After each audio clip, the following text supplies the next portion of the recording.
Japan में है, यहाँ जितने भी साइन बोर्ड नज़र आए ना, सड़क के ऊपर लेफ़्ट राइट के रोड के, ये फलाना रोड है, ये एग्जिट है, ये फलाना है, सब पे जैपनीज़ ज़रूर लिखी हुई है। इंग्लिश है या नहीं, सब कभी इंग्लिश मुझे नज़र आई, कभी नहीं आई, लेकिन जैपनीज़ हमेशा थी।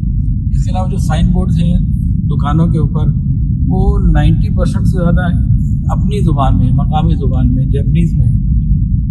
जहाँ ब्रांड्स हैं, अब वो बड़े बड़े ब्रांड हैं, इनकी अपनी ज़रूरत है, बहुत बड़े ब्रांड हैं, तो ब्रांड्स के नाम तो उन्होंने इंग्लिश में लिखे हुए हैं, लेकिन बाकी जो तफसील लिखी हुई है सारी जो है वो जैपनीज़ के अंदर है।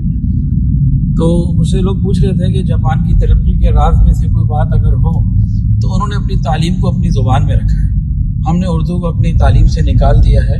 हम ये समझते हैं कि हम गैरों की ज़ुबान में तरक्की कर सकते हैं।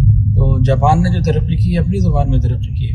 इंग्लिश सीखना माना नहीं है, बतौर ज़ुबान के, बतौर लैंग्वेज के बहुत अच्छा, लेकिन अपनी ज़ुबान ये हर हिसाब से ज़रूरी है। और यहाँ मुझे जितनी अप्लाइंसेस नज़र आई, जूसर हमने देखे और माइक्रोवेव देखा, हर एक के ऊपर जैपनीज़ लिखी हुई है, कहीं किसी चीज़ पे मुझे इंग्लिश नज़र नहीं आई। तो अभी गाड़ियों के पीछे भी जैपनीज़ लिखी हुई है।